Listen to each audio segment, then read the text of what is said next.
Semana Cívica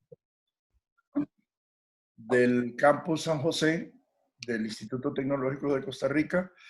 Hemos pensado que es importante, además de todas las celebraciones que siempre hacemos en el terreno del folclore y de la celebración patria, hacer una reflexión sobre temas centrales que nos ocupan en la academia. Y en este caso hemos pensado que es importante conversar y reflexionar sobre la autonomía universitaria y las amenazas que se ciernen en un momento muy delicado y en un momento muy complejo como el que estamos viviendo, no solo a nivel de la salud, sino a nivel político, económico, social, etcétera.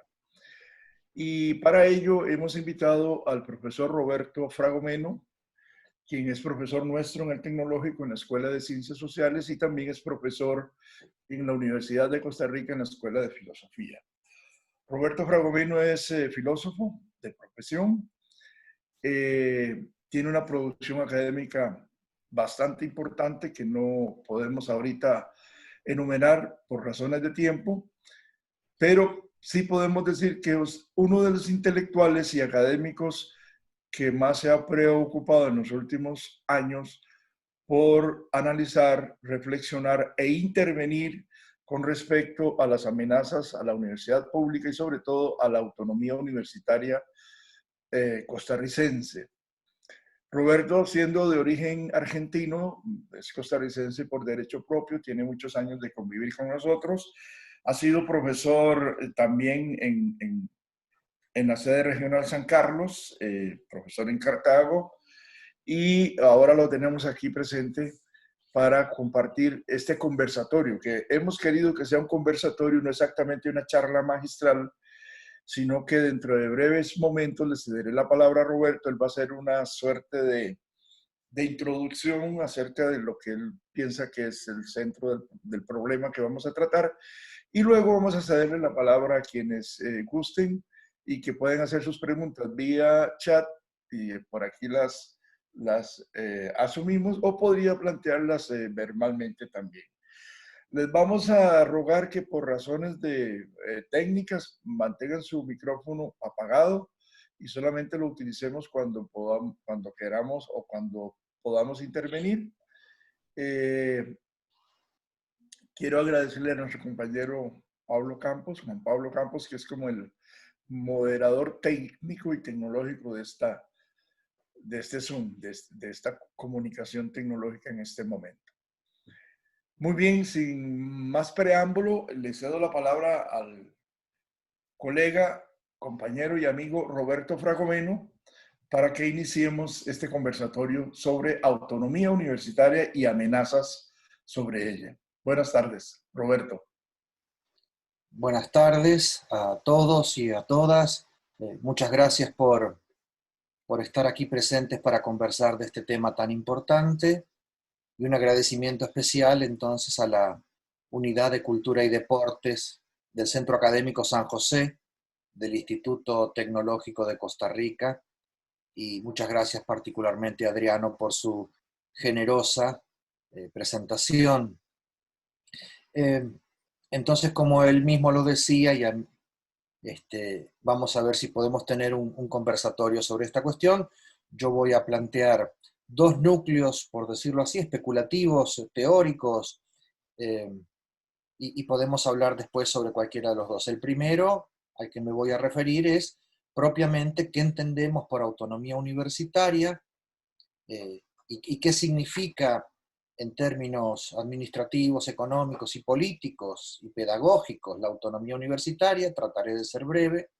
Y un segundo punto, me referiré a los actores que en este momento conspiran contra la autonomía universitaria o la están poniendo en cuestión, y trataré de explicar, según mi criterio, por qué la autonomía universitaria está siendo discutida.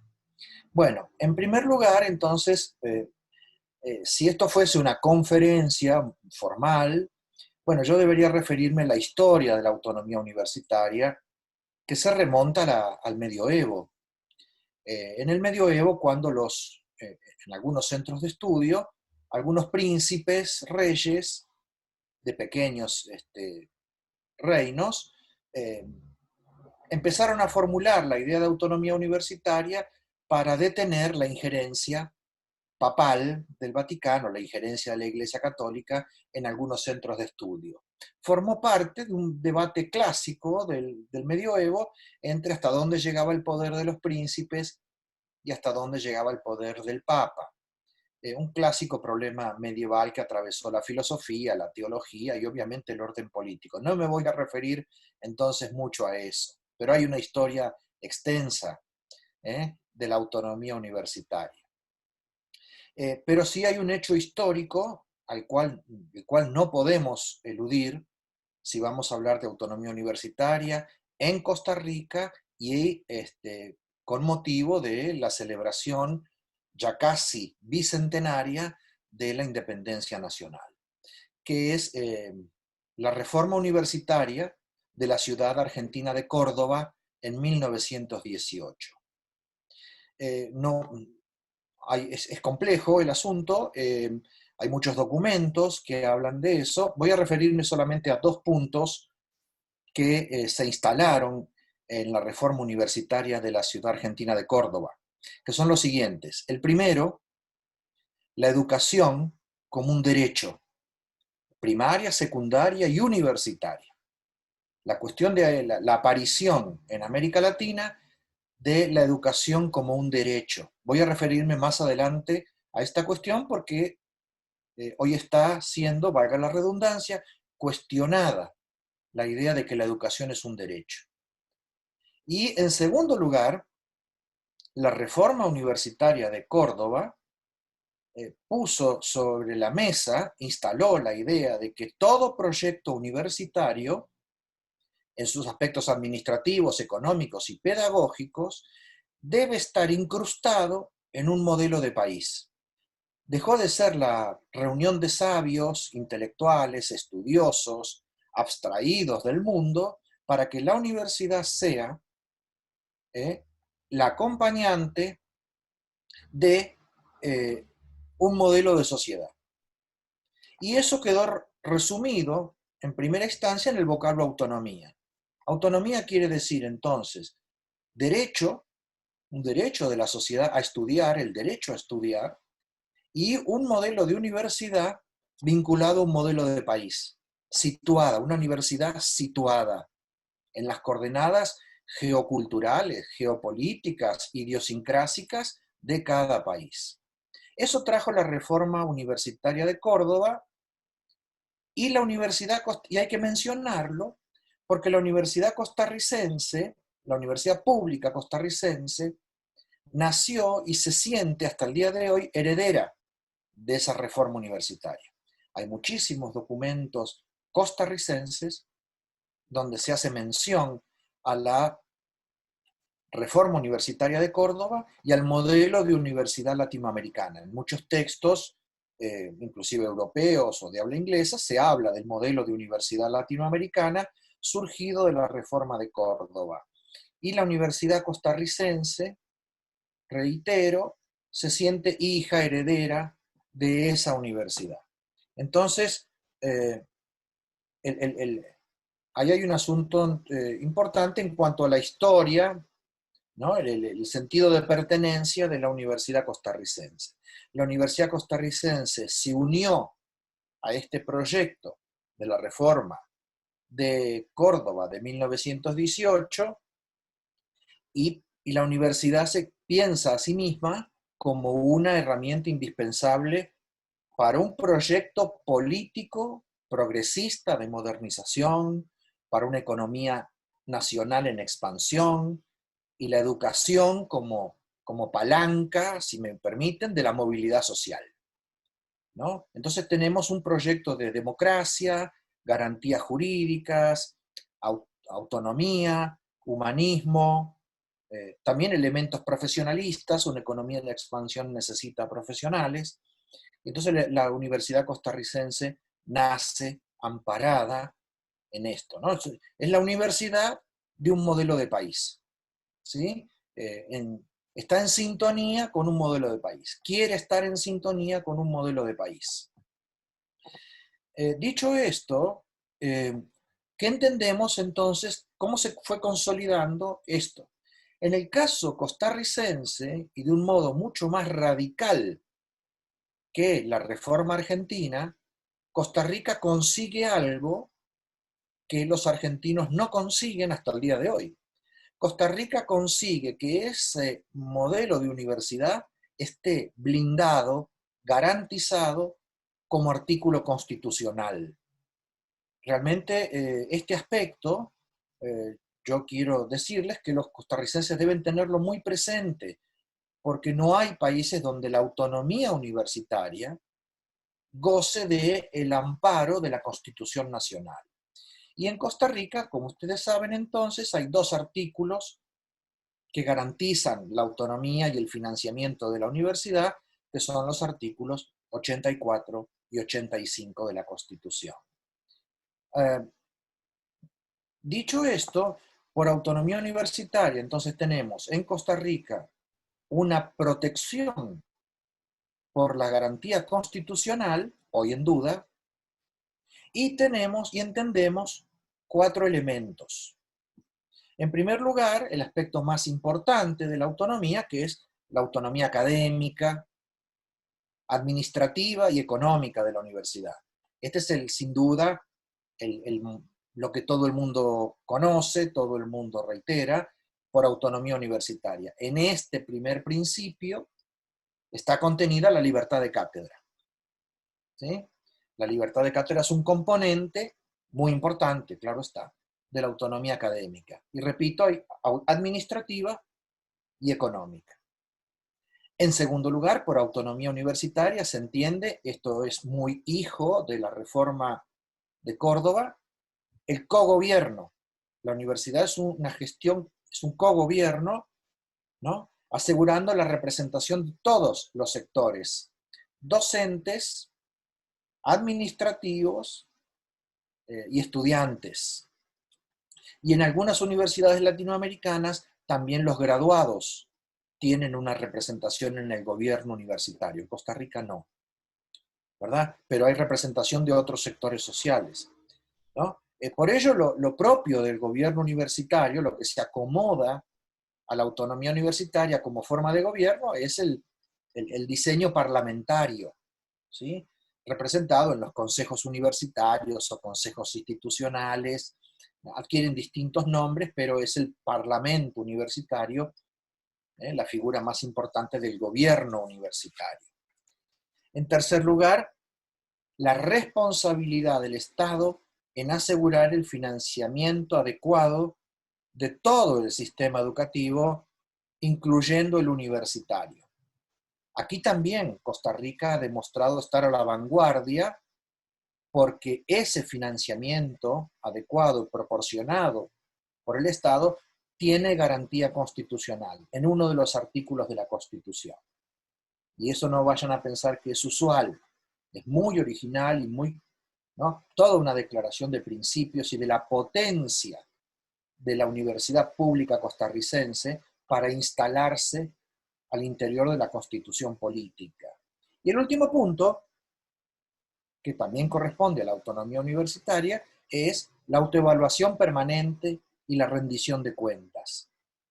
Si somos autónomos como universitarios, estamos dispuestos permanentemente a revisar nuestros planes de estudio, nuestra estructura organizativa y a rendir cuentas ante la sociedad costarricense, que es la que con sus impuestos financia el desenvolvimiento de las universidades, ¿no? El compromiso de rendir cuentas es con el pueblo, dicho de una manera un poco brusca, porque el que paga es el pueblo costarricense. Por tanto, cualquier medida que atente contra estos cuatro principios que acabo de mencionar, ¿no? Empieza a ser conflictiva de la autonomía universitaria. Entonces, a eso me refería. Este es el primer punto que quiero plantear. Entonces, los cuatro núcleos fundantes de la autonomía universitaria y el proyecto político que los engloba. Lo reitero, la educación como un derecho y la obligación de la universidad pública de acompañar el desarrollo nacional inclusivo, ¿sí? Bien, paso al segundo punto. ¿Cuáles son los adversarios en estos momentos, en estos años, últimos años, de la autonomía universitaria? Yo he sostenido en algunos artículos, y ahora lo puedo afinar un poquito mejor si quieren, entre comillas, mi teoría de los 4 actores que conspiran contra la autonomía universitaria, y voy a poner ejemplos y a decir por qué. En primer lugar, el actor político. El actor político incluye al gobierno nacional, al poder ejecutivo, casi todos los partidos políticos representados en la Asamblea Legislativa. En los últimos años, por poner ejemplos, el plan fiscal, por ejemplo, particularmente la regla fiscal, atenta contra la autonomía universitaria, toda vez que le pone un freno al financiamiento, a la cuestión del financiamiento. En este momento, en la Asamblea Legislativa, hay un proyecto presentado por el Poder Ejecutivo, particularmente por la señora ministra de Planificación, conocido como la Ley de Empleo Público, ¿no? Que también atenta contra la autonomía universitaria, porque allí la contratación de profesores, la formación de profesionales, la modificación de planes de estudio pasarían a estar subordinados al dictamen del Ministerio de Planificación. Desconozco qué futuro tendrá este proyecto de ley, pero es un proyecto de ley claramente atentatorio contra la autonomía universitaria, sobre todo en lo que respecta a la contratación y formación de profesionales. Seguramente ustedes conocieron hace poco tiempo el informe de una comisión de la Asamblea Legislativa, coordinados por un diputado del Partido Liberación Nacional y una diputada del Partido Liberación Nacional, ¿no? Que hablaron de cierre de universidades. El informe dice que si las universidades no hacen lo que ellos dicen que hay que hacer, el país podría sufrir el cierre de universidades. También llegó la amenaza del Poder Ejecutivo de reducir las jornadas de los funcionarios universitarios, que es una medida antieconómica, en primer lugar, porque le va a salir más caro reemplazar al personal que se le suspenda la jornada, que simplemente es un gesto de agresión. Yo podría justificar por qué estoy diciendo que es un gesto antieconómico que solamente se justifica por la agresión.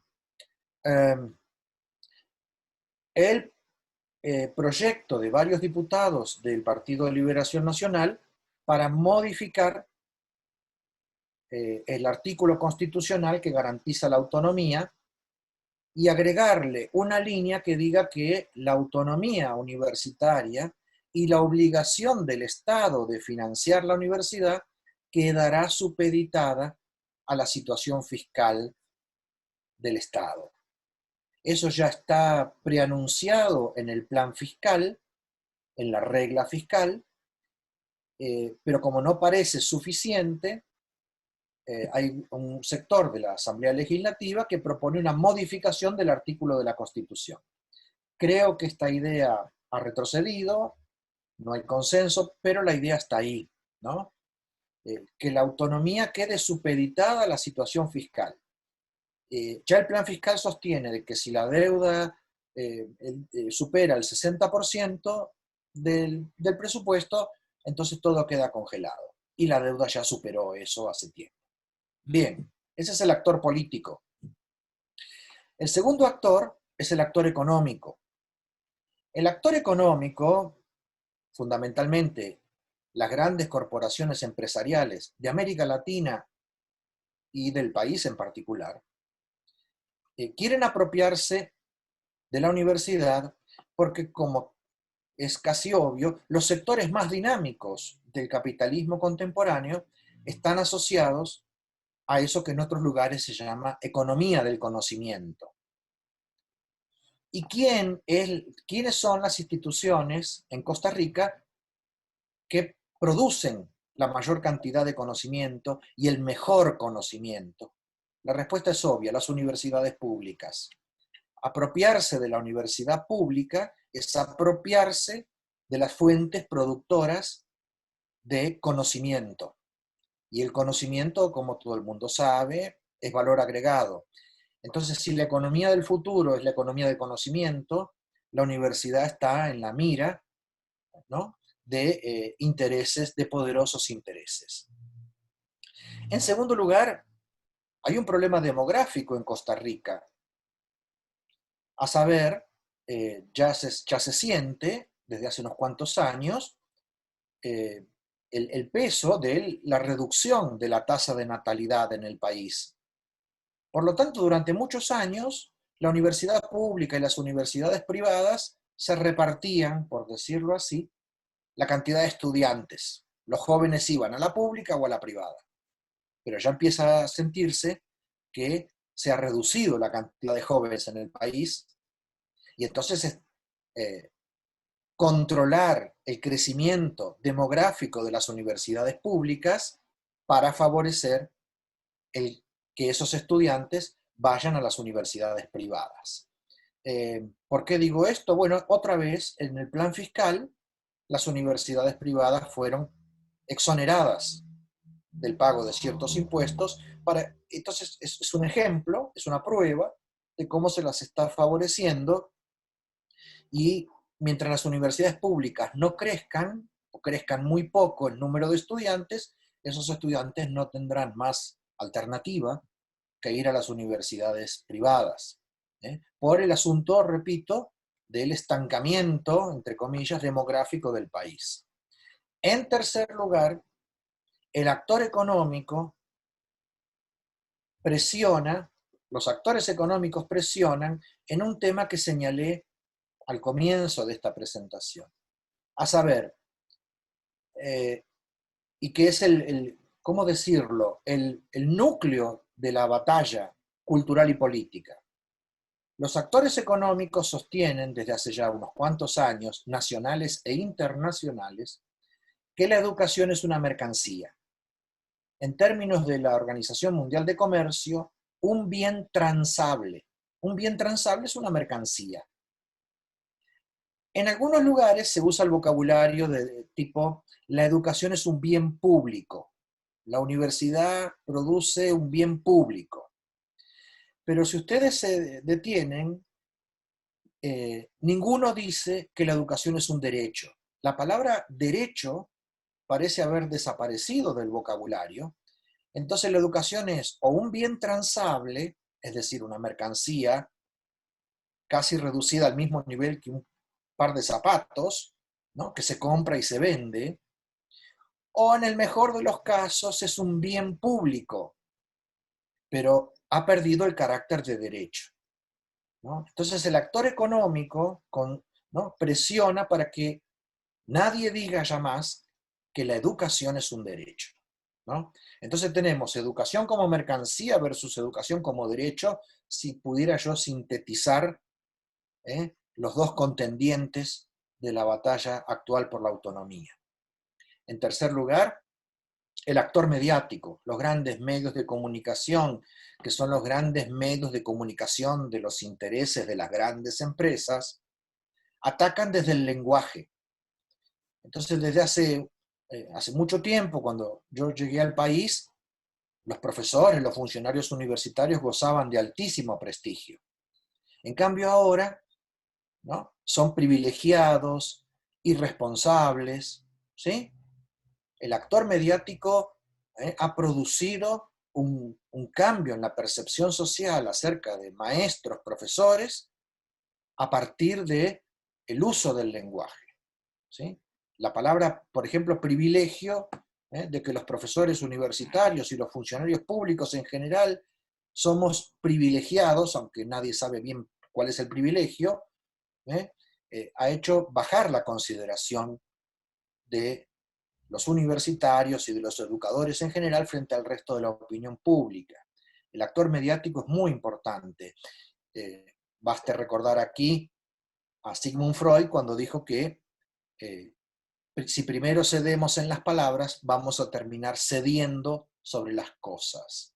Y en cuarto lugar, el actor universitario. ¿Con esto qué quiere decir? Quiero decir que adentro de las universidades hay también un sector muy importante y cada vez más grande que atenta contra la autonomía universitaria. Hay un actor universitario que tiene intereses globales y se ha desentendido del destino del pueblo costarricense. ¿Sí? Hay una suerte de aristocracia científica e intelectual que funciona a escala global y esa internacionalización del conocimiento le ha hecho perder anclaje con los problemas de la sociedad costarricense.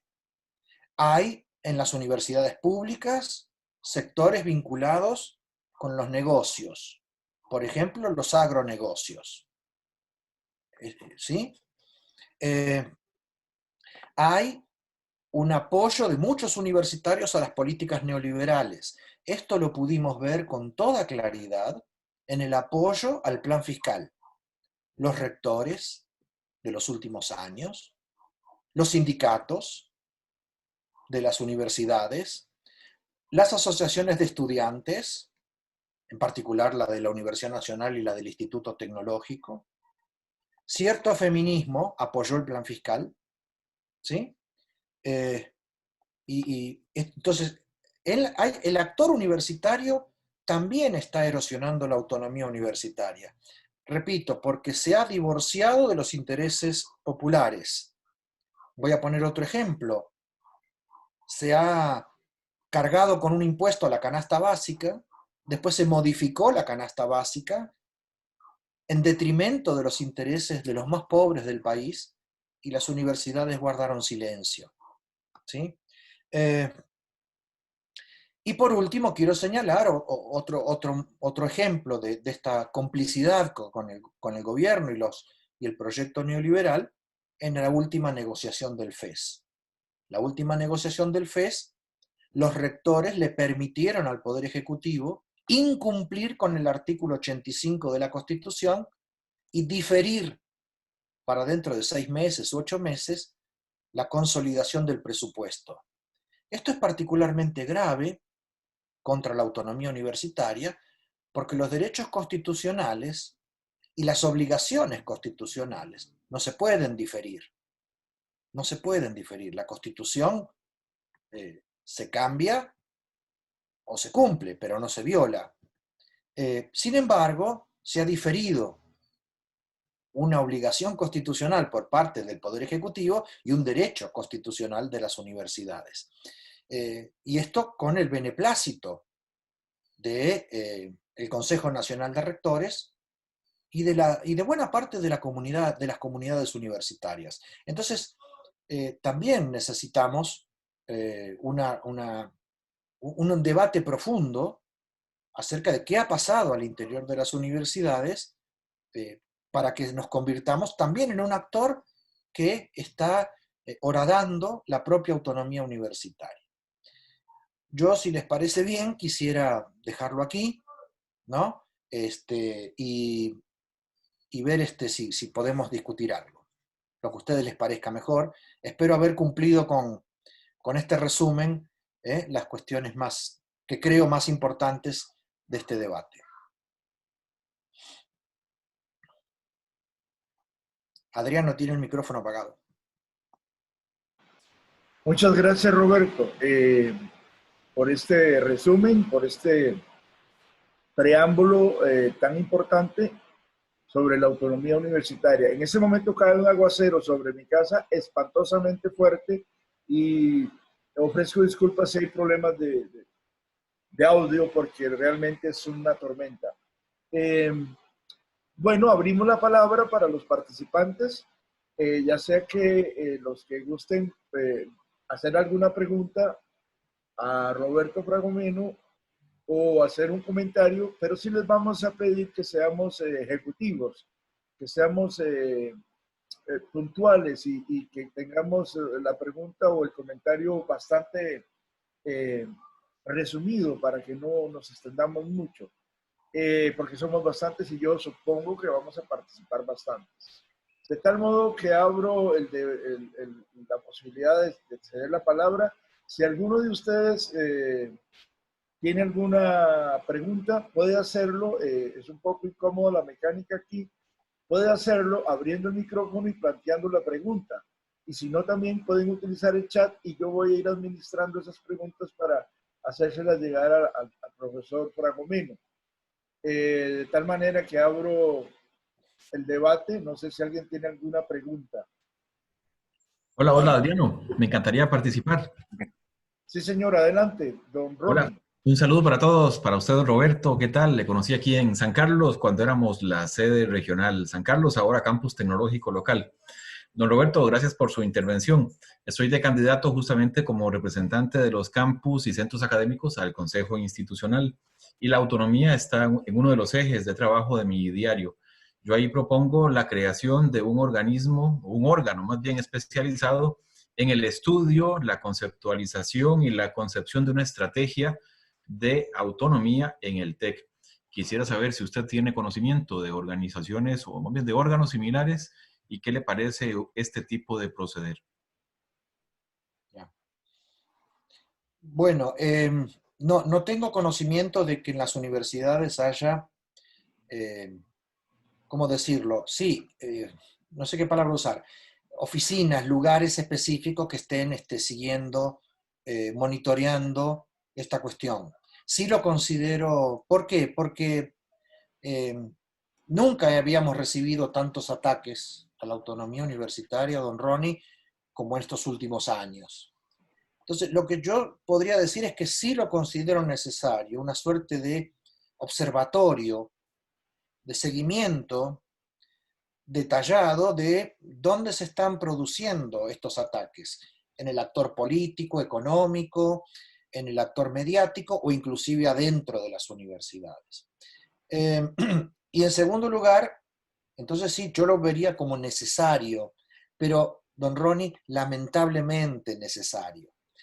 Digo lamentablemente porque las universidades hemos perdido, en mi opinión, en los últimos años, claridad política y cultural de qué entendíamos por autonomía. Sin ir más lejos, y con todo el respeto, ayer mismo en La Nación, el ex rector del Instituto Tecnológico publica un artículo lesivo de la autonomía universitaria, ¿verdad? Y en mi opinión, muy lesivo de la autonomía universitaria. Las alianzas público-privadas son lesivas de la autonomía universitaria, y es una de sus propuestas, entre otras cosas que él señala allí. Entonces, a mí me parece que observar, seguir de cerca el desenvolvimiento de los actores, y me parece importante, fundamental, lamentablemente, pero hay que hacerlo, si viene acompañado de una reconcientización al interior de nuestras universidades de que al defender la universidad pública y su autonomía, no estamos defendiendo algún privilegio, sino un modelo de país inclusivo. A mí me parece clave entender esta relación sintagmática entre la autonomía universitaria y el modelo de país que defendemos. No sé si le contesté, don Ronnie. Muy Fantástico, don bien. Roberto, yo concuerdo totalmente y creo que es necesario en este momento. Muchas gracias. Gracias, don Ronnie. Le cedemos la palabra a don Oscar Rodríguez, que nos la pide solicitando, levantando la mano, que es otra forma que se me olvida. Si alguien tiene una consulta, puede levantar la manita ahí utilizando el símbolo de la mano. Don Oscar, adelante. Muchísimas gracias. Buenas tardes, compañeros, compañeras, estudiantes que están conectados. Un gusto. En realidad, como bien lo dice don Roberto, pues la autonomía universitaria tiene como principales funciones proteger constitucionalmente el carácter público de la universidad y sobre todo salvaguardar los derechos humanos. Durante todos estos años hemos visto que cada día nos van boicoteando, por decirlo de alguna forma, nos van haciendo más vulnerables. Quisiera preguntarle a don Roberto, ¿qué podemos hacer nosotros, sobre todo desde la parte docente, sobre todo aquellas personas que estamos preocupados y preocupadas por lo que está pasando? Porque esto va a tener implicaciones no solamente para los docentes como tales, sino también para los estudiantes de las universidades. Tan sencillo como el hecho de que un estudiante que tenga una beca no la pueda tener más. ¿Cuál es la visión o qué podríamos hacer, don Roberto, nosotros desde esta posición?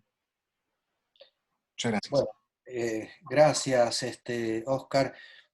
Bueno, así como qué podemos hacer, yo no tengo una receta. Lo que yo he señalado es que hay, en mi opinión, problema más serio, el problema más serio está hacia adentro de las universidades. Esto que yo lo conversaba recién con don Ronnie. En mi opinión, hacia adentro de las universidades hemos perdido el horizonte que tenía Rodrigo Facio, por ejemplo, ¿sí? Acerca de cómo pensar la universidad, cómo pensarnos como profesores, funcionarios, estudiantes de una universidad pública al interior de un modelo de país. Me parece que en este punto estamos fallando, hemos perdido terreno y no sé si la palabra correcta es batalla cultural, pero déjenme usarla. La batalla cultural para mí pasa por ahí, uno de los temas, ¿no? No estamos defendiendo la universidad, sino que al defender la universidad defendemos un modelo de país. Entonces ahí hay un asunto fundamental en la pedagogía y en la discusión que debemos darnos los universitarios. En segundo lugar, Oscar, me parece que también hay que recuperar terreno en la sociedad, pero defendiendo claramente la idea de que la educación no puede ser un bien, ni un bien transable, ni un bien público, sino volver a recuperar la idea de que la educación es un derecho, primaria, secundaria y universitaria. El derecho a estudiar, el derecho, ¿no? Porque el derecho a estudiar construye ciudadanía y al mismo tiempo movilidad social, ¿sí? Entonces, yo diría, lo primero que a mí se me ocurre y donde realmente me siento más cómodo, por decirlo así, trabajando, es la batalla cultural, la batalla de todos los días, ¿sí? Para recuperar y reactualizar, pero con este horizonte, las universidades y el modelo de país y estudiar como un derecho. Por eso creo que hacia adentro de las universidades tenemos un problema más serio. Como dijo hace muchos años un compatriota mío, creo que era compatriota mío, decía, él dijo, no estoy preocupado por los de afuera que nos quieren comprar, me preocupan y me asustan los de adentro que nos quieren vender, ¿sí? Entonces me parece que hacia adentro de las universidades hay que hacer un trabajo profundo en este momento. Muchas gracias.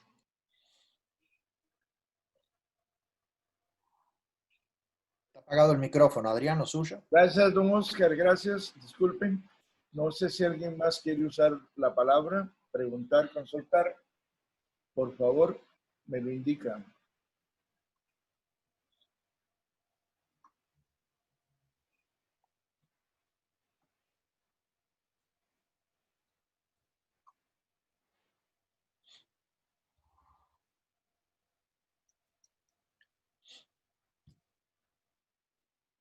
Adriano, hay una persona, creo que es estudiante, Fiorella Garro, que levantó la mano. Fiorella, vamos a ver, no la he visto. Adelante, Fiorella. Como hay varias Por páginas. favor.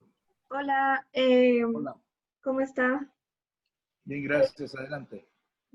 Quisiera preguntar sobre la parte que usted mencionó sobre el actor mediático, que dijo que ha producido un cambio en la percepción del profesor, si podría hacer como un poco de énfasis como en esto. Claro, claro, Profundizar. Fiorella. Sí, gracias. En mi opinión, el actor mediático ataca la autonomía universitaria y a todo el sector público desde el lenguaje. La clave del actor mediático es la herramienta, el arma en esta batalla cultural es la del lenguaje. Y uno de los vocablos, y entonces utiliza varios vocablos. Si la batalla es en el lenguaje, si yo tengo razón, suponiendo que tenga razón, ese campo de batalla se tramita en el lenguaje. Entonces se ha instalado, o se intenta instalar en el lenguaje, algunos vocablos sobre los que yo quiero advertir sobre su uso. Dije uno hace un ratito, ¿verdad? La idea de que la educación no es un bien, no usar la palabra bien para la educación, ni público, ni bien transable, sino usar el vocablo derecho. ¿Ve? En el cambio en el vocabulario, ya ahí hay algo. El segundo vocablo que yo le he seguido un poco la pista en algunos periodos, en La Nación, para ser más preciso, que es un periódico antiguo en el país y de mucha influencia, es el vocablo privilegio. ¿Sí? Privilegio.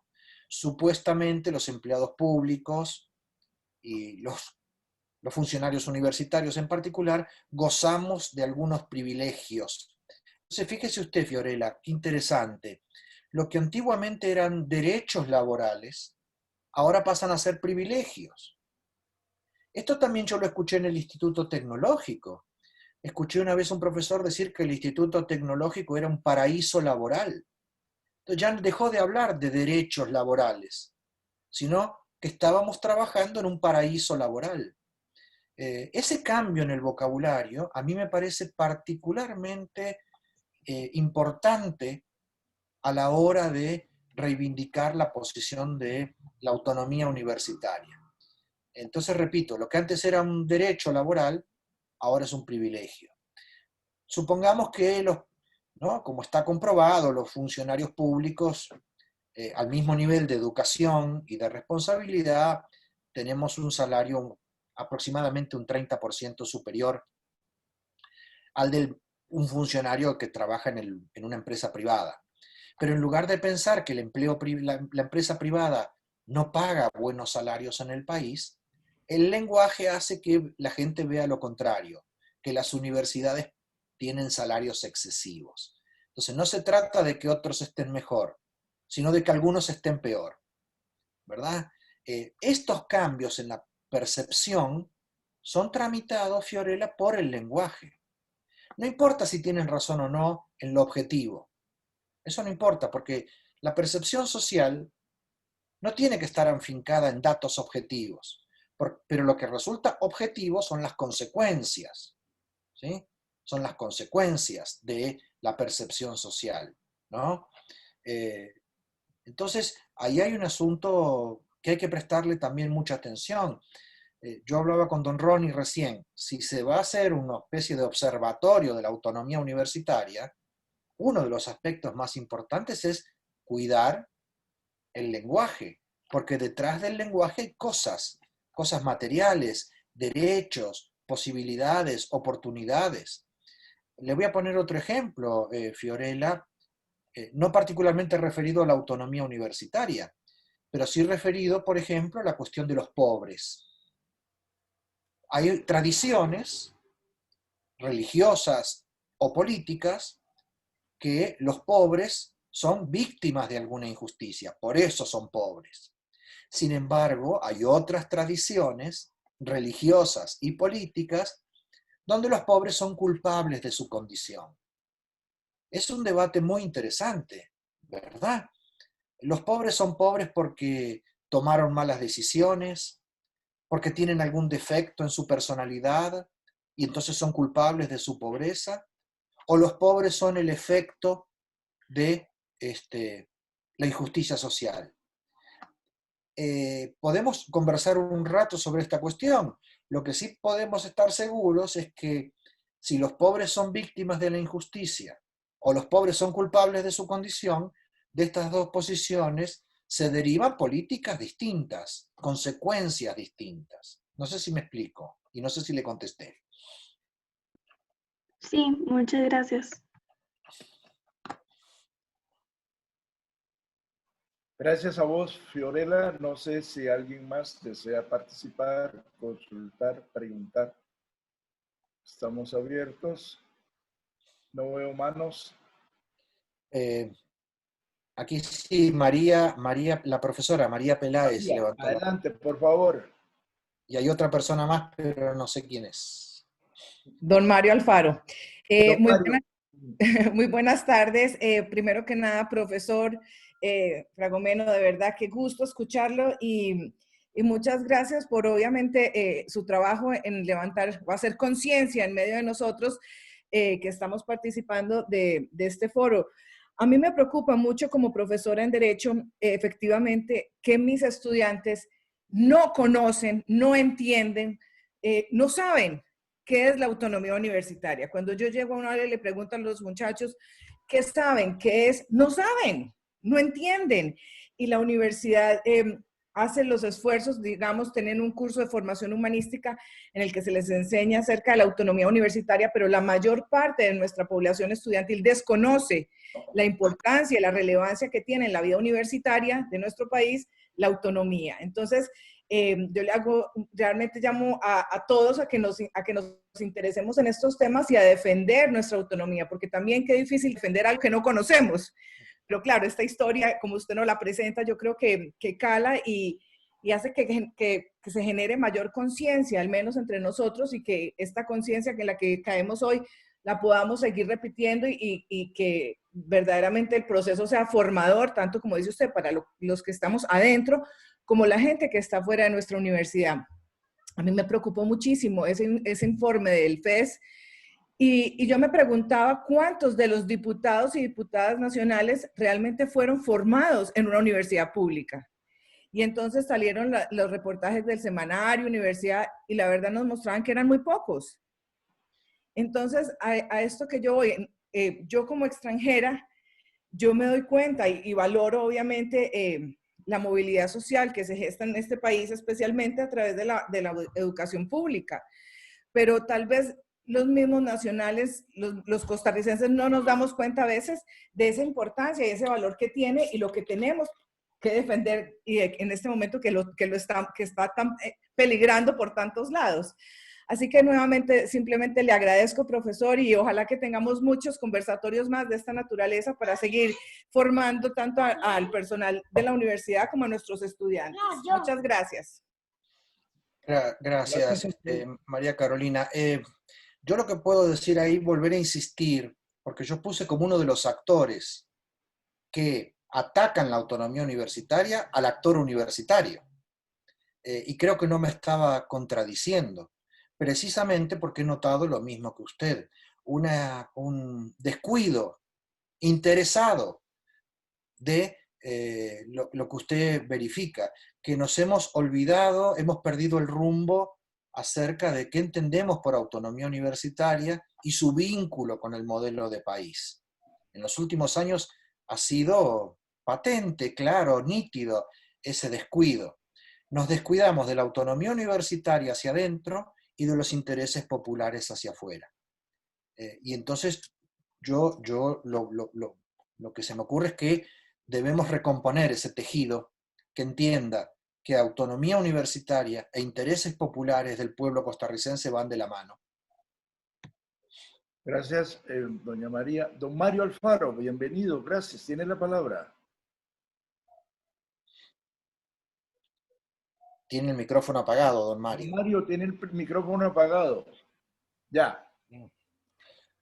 Buenas tardes, un gusto de saludar a Adriano y a Roberto y a los participantes que se encuentran ahí. Me alegro porque por ahí he visto inclusive algunos de mis estudiantes en algún momento. La pregunta para Roberto es sencilla. Roberto, en el tema de los conspiradores a través del lenguaje, me parece que dentro de la universidad existen también conspiradores. Y usted lo explicó muy claramente. Pero lo que a mí me interesa saber es cuál ha sido la reacción de los que no son conspiradores y que están en la universidad y si están usando adecuadamente los medios de comunicación que tienen. Por ejemplo, la Universidad de Costa Rica, donde usted trabaja y donde yo trabajé, tenemos el periódico, tenemos las revistas de todas, habidas y por haber.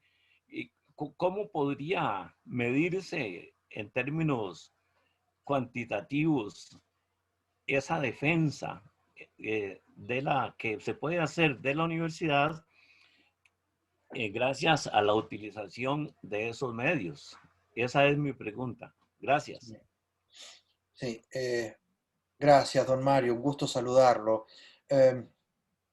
Vea, en el caso de la Universidad de Costa Rica, y con ocasión de la discusión sobre el plan fiscal en el año 2018 y la huelga de profesores y maestros de este país, los medios de comunicación universitarios se plegaron al apoyo al plan fiscal y fueron hegemonizados, tanto el Canal 15 como el Semanario Universidad, por las voces que apoyaron el plan fiscal y que criticaron fuertemente la huelga de maestros y profesores. Y fueron muy pocas las voces que protestamos contra eso. En particular este servidor. Yo fui uno que traté en la medida de mis posibilidades de reaccionar contra eso. El Semanario Universidad ha gestionado, se ha producido en él un cambio en la dirección y ahora se nota un acercamiento hacia los intereses de los sectores populares costarricenses y ha recuperado la voz crítica que seguramente usted conoció, yo también conocí en otros años. Ahora bien, es poco lo que se puede hacer desde los medios de comunicación universitarios frente a grandes empresas periodísticas, televisivas, radiales o escritas que son muy poderosas y sostenidas por grandes intereses. En este momento yo puedo recordar, por ejemplo, el famoso secuestro del quirófano en un hospital público para denostar, denigrar a médicos y personal de salud, que después se reveló como una falsedad y los pedidos de disculpas no existieron, ¿verdad? Nadie ofreció disculpas de esa situación. Son medios poderosos que construyen la realidad a través de ese lenguaje. Y como le digo, entonces es realmente, yo no podría contestarle el porcentaje porque no manejo esos datos y no sería responsable de mi parte arriesgar un número que no he estudiado en cuanto a cuantificar eso. Pero ha sido débil, francamente ha sido débil. Y puedo agregar una cosa más, el Semanario Universidad, bueno, no le van a perdonar por muchos años haber divulgado la lista de quienes fugaban capitales en Costa Rica y los tenían en cuentas offshore en Panamá, usted lo recordará, ¿verdad? Entonces, el semanario, en mi opinión, ha tenido un periodo de, ¿cómo decirlo?, de gestión mediática del neoliberalismo, pero ahora creo que ha recuperado un rumbo crítico, pero es poco lo que puede hacer frente a grandes medios concentrados que además gozan del apoyo del actor económico.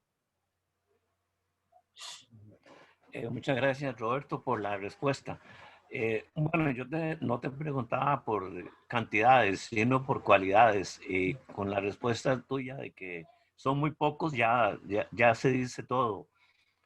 Pareciera que las voces de Isaac Felipe Azofeifa, Rodrigo Gutiérrez, Rodrigo Facio y otros, como que se han ido esfumando. Y eso es lamentable. Finalmente quiero felicitar a los organizadores porque veo que hay casi 100 personas en esta actividad, lo cual es un buen signo. Que tengan muy buenas tardes. Sí, yo quería agregar una cosita, porque don Mario nos recuerda a defensores del Estado social de derecho, de la autonomía universitaria. Y eso para mí es muy importante, porque Costa Rica no tiene, en mi opinión, no tiene el país que recurrir a inventar un modelo universitario. No tiene que inventar un modelo de país, porque Costa Rica puede recurrir a su memoria histórica.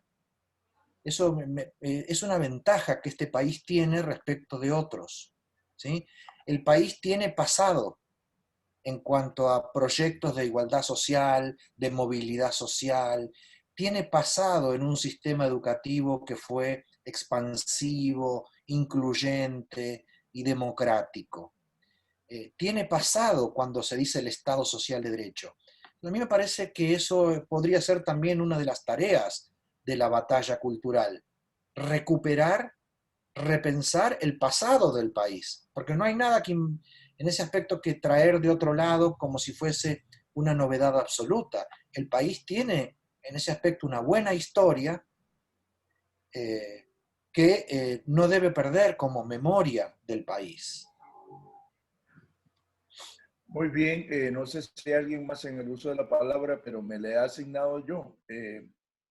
Tal vez un breve comentario, Roberto, que pudieras hacer alrededor de lo siguiente. Algunas personas y algunos de mis estudiantes me preguntan cuando yo hablo de esto, que siempre aprovecho en la clase para hablar un par de minutos al menos, dada esa ausencia de formación académico-política en el estudiante acerca de la esencia universitaria y de la autonomía, como señalaba la profesora antes, que los ataques a la universidad y a la autonomía no son de ahora, no son nuevos, o sea que han sido constantes y hace mucho tiempo, ¿verdad? Y que por otro lado también esos ataques se han combinado con eso que usted llama los actores políticos internos, porque recuerdo que en el tecnológico, por ejemplo, hubo un curso introductorio propedéutico que ofrecía el Departamento de Orientación y Psicología, que por eso se considera un departamento docente, que les daba a los estudiantes en un semestre la historia del movimiento estudiantil, la historia de la autonomía universitaria, con todas sus reformas, incluida la de Córdoba, y ese curso se eliminó, porque ese curso no era importante, atrasaba la graduación del estudiante. Bueno, un poco ayer en el artículo del señor ex rector también proponía lo mismo, que hay que eliminar una serie de cursos que son obstáculos para la pronta graduación del estudiante, es lo que uno entiende. Tal vez pudieras referirte un poco a estos ataques históricamente en la Universidad Costarricense, por lo menos desde tu experiencia, que me parece que es importante. Sí, es cierto, tiene usted razón. Los ataques a la autonomía y a un modelo de país donde se pretende desmantelar el Estado social de derecho, bueno, sí, son antiguos, claro. Pero yo recuerdo, sí, yo la primera lucha social que participé en Costa Rica fue en el 1991 con las reformas que propuso en aquel entonces el ministro de Hacienda el presidente Calderón Fournier, el doctor Telmo Vargas, ustedes lo recordarán, ¿no? Bueno, en esa lucha social las universidades tenían tanto consenso, estaban tan instaladas en el alma costarricense que el ministro cayó, ¿sí? El presidente Calderón Fournier tuvo que cambiar su ministro porque su propuesta era parecida a la actual, dicho sea de paso, bastante parecido a lo actual, pero la resistencia fue muy grande, ¿no? Y la universidad fue acompañada por muchos actores sociales. En contraprestación, por decirlo así, cuando llegó la ofensiva contra el ICE, las universidades públicas se sumaron en la defensa, porque en la defensa del ICE estaba la defensa de un modelo de país, no solamente de una empresa. Lo mismo pasó con el TLC, lo mismo pasó cuando ustedes recordarán, bueno, no estoy muy seguro, pero ¿se acuerdan esos casos de corrupción de la caja, Fish, el préstamo finlandés? ¿Se acuerdan? Ahí también la universidad y la sociedad costarricense reaccionaron. Entonces la universidad acompañó procesos en los que estaba involucrada y en otros en los que no estaba involucrada directamente. Y eso era importante, para mí era importante porque yo veía al pueblo costarricense resistiendo. Pero en los últimos años, precisamente, la universidad solo se movilizó cuando tocaron a la universidad. Y a mí me parece, todavía me parece, no sé qué vocablo usar, pero en algún punto vergonzoso, siento vergüenza de que hayamos abandonado a los maestros y profesores en la huelga del año 18 y 19, ¿no? Que son nuestros aliados naturales, por decirlo así, porque somos los que defendemos el derecho a la educación. Y los universitarios los abandonamos. De hecho, en ese artículo que usted cita del profesor Julio Calvo, ex rector, él dice que los estudiantes vienen con un bajo nivel por culpa de los maestros y los profesores, ¿sí? Por culpa de haber ido a la huelga, entonces en la universidad recibimos estudiantes con bajas niveles de competencias lingüísticas o formales, ¿sí? Entonces carga otra vez las tintas para alienar a los universitarios de maestros y profesores. Ahí está clarísimo que ha habido algo que alejó a las universidades, y esto que usted dice, que yo no lo conocía, de haber quitado un curso, donde se hablaba de la autonomía, del movimiento estudiantil, de la importancia de esas defensas, ¿no? Es un eslabón más de este deterioro, ¿sí? Que nos encuentra entonces con baja consideración social, no acompañando a otros sectores de la sociedad costarricense, y yo por eso vuelvo a repetir, a mí me parece que en este momento hay que hacer un trabajo muy importante de reforma hacia adentro de las universidades para recuperar algo que teníamos, no para inventar algo que nunca tuvimos, sino para recuperar nuestro sentido de pertenencia como universitarios a un modelo de país. Muy bien. Muchas gracias, Roberto. No sé si hay otra consulta o otra participación, alguna pregunta, comentario, duda sobre el tema que nos ocupa. Jess Ogueda, sí, por favor. Yo quisiera hacer... Hola, muy buenas tardes, mucho gusto. Mi nombre es Jessica Osegueda y soy estudiante de la carrera de Filosofía y Enseñanza de la UCR. La preocupación que en este momento se me genera es respecto a estas cuestiones que de alguna forma están fomentando una gran brecha digital en el estudiantado y que en lo personal me parece que lesiona un poco más lo que es la autonomía universitaria, puesto que estábamos acostumbrados pues a asistir de manera presencial a nuestras clases y de alguna forma este derecho del que se ha estado hablando durante toda la discusión del derecho a la educación como un bien común, pues a través de esta brecha digital también se está lesionando. Entonces, bueno, nosotros queremos regresar desde luego a la presencialidad, no sé si eso se va a poder hacer, pero entonces, ¿de qué manera también nosotros, los estudiantes, podemos de alguna forma comunicarnos o transmitir cierto mensaje para que también el movimiento estudiantil de alguna forma se reactive? Porque también en los últimos años me ha parecido que el movimiento estudiantil está un poco pasivo, no están las luchas, o por lo menos las luchas que nosotros vimos de ustedes, que eran grandes, o de algunos otros estudiantes de generaciones anteriores a la mía. Entonces, todas estas problemáticas, la brecha digital, la pasividad del movimiento estudiantil, la falta de comunicación entre nosotros también me parece que de alguna forma lesiona la autonomía universitaria. Muchas gracias, muy amables. Gracias. Sí, Jessica, gracias por tu intervención. Sí, y coincido en el encuadre de las dos preguntas. La incorporación de tecnología a los procesos educativos y las diferencias que se establecen en eso que usted llamó la brecha digital, ¿no? Aumentan el volumen de la desigualdad. Claro. No, sabemos, ¿no? El acceso, antiguamente era el acceso a los libros, ¿sí? El acceso a la enseñanza aumentaba el volumen de la desigualdad social. Hoy, la brecha digital colabora en el aumento de la desigualdad, porque sabemos que el proyecto que deteriora el Estado social de derecho es un proyecto político y económico basado en el aumento de la desigualdad. Su éxito depende del aumento de la desigualdad. Así que ahí estamos, yo estoy de acuerdo con usted, volvamos o no volvamos a clases, ¿no?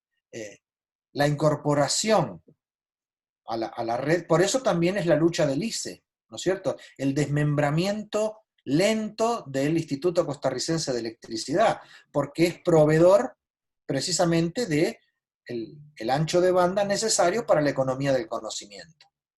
Entonces, ahí hay un asunto claro, claro está, ¿no? Entonces, entendemos cuál es el proyecto y el aumento y la necesidad que tiene ese proyecto de aumentar la desigualdad. Así que en ese aspecto estoy de acuerdo con usted. Respecto al movimiento estudiantil, bueno, estuvo claro en la cuestión del plan fiscal. El movimiento estudiantil de las universidades públicas costarricenses apoyó el plan fiscal, ¿sí?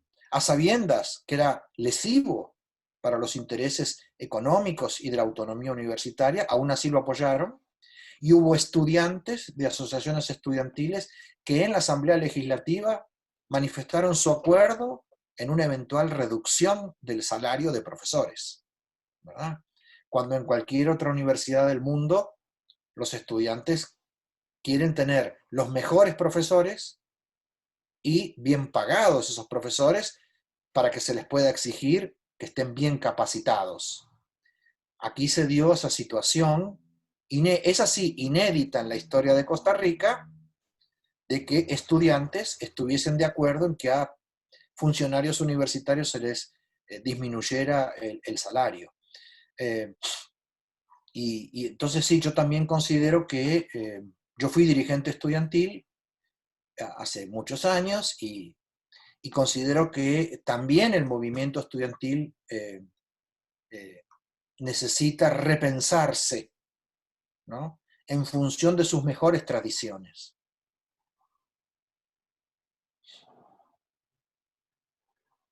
Gracias, Roberto. No sé si hay alguien más. Gracias, Jessica. Bueno, si no hay alguien más, vamos a ir cerrando. Creo que ha sido un conversatorio muy nutritivo, muy importante. También estoy muy contento de la gran cantidad de personas que se han conectado y han participado, porque me parece este un tema central en este momento. La reflexión debe ser mucho más profunda y la acción, pues, aún más. Quiero agradecerle al profesor Roberto Fragomeno por su tiempo, por su exposición, por su acompañamiento en esta lucha de defensa de la autonomía universitaria desde la universidad.